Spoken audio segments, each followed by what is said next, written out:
هو انت قاعد بتعمل ايه؟ ما تيجي نعمل شويه براكتس. النهارده هنعمل شويه براكتس مع توم. توم؟ ايوه توم كروز. جاهز؟ تعالى كده نسمع نشوف هو بيقول ايه واوعى تتخض. I got exactly what you asked for. Did you want something else? I got exactly what you asked for. Did you want something else? هو قال I got exactly what you asked for. Did you want something else? ما تخافش، واحدة واحدة هفهمك بالظبط ايه اللي حصل، وهتطلع من الفيديو ده بتتكلم زي توم كروز بالظبط. أول حاجة واحدة واحدة قالها I got exactly. هنا في سرين، ركز معايا. أول حاجة صوت التي في كلمة got نطقوا صوت الره ساوند، فقال I gotta. أيوه زي ما أنت سامع كده صوت ره را gotta. I got it exactly ما قالش التي ساوند وشاله، يبقى قلنا ايه exactly. وخلي بالك من الدارك ال، اوعى تقول exactly، لا هي مش لام، خلي بالك هي لام مفخمه شويه، فنقول exactly. I got exactly. سهله. نخش على الحته اللي بعدها. I got exactly what she asked for. وهنا بقى في شويه تريكس خلي بالك منهم. اول حاجه verb asked اللي هو اساس الجمله ما قلناهوش asked، النيتيف بيقولوها asked. ايوه ما تتخضش، هو الفيرب ده بيتقال كده asked. في الماضي بنقولها asked، مفيش حاجه اسمها asked خالص نهائي. يبقى تاني what you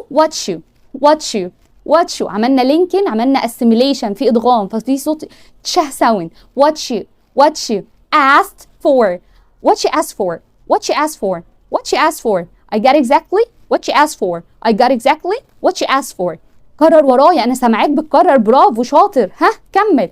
I got exactly what you asked for.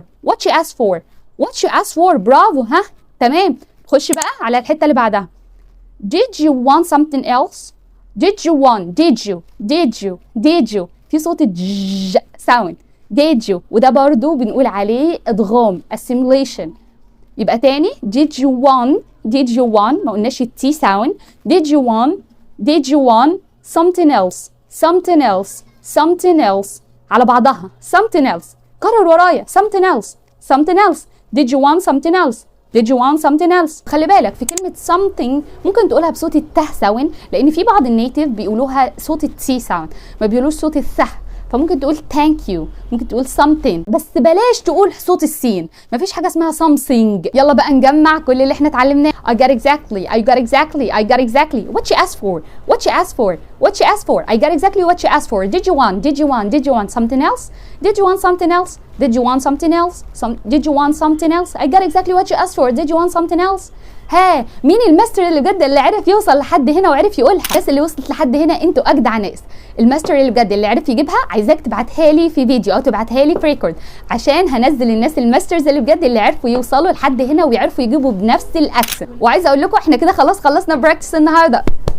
برافو. وده بقى اللي احنا بنعمله هنا. بنتعلم ايه؟ بنتعلم ازاي نتكلم بسرعه زي النيتيف عشان اعرف اسمعهم. ناس كتيره بتقولي انا مش عايزه اتكلم بالاكسنت دي. مفيش مشكله، بس هيقابلك مشكله اكبر، وهي وانت بتتكلم معاهم مش هتفهمهم، مش هتفهم حاجه، وهتيجي تقول ايه دول بيتكلموا بسرعه. لا هم مش بيتكلموا بسرعه، هم بيدمجوا الكلام وبيحطوا شويه تريكس كده غريبه.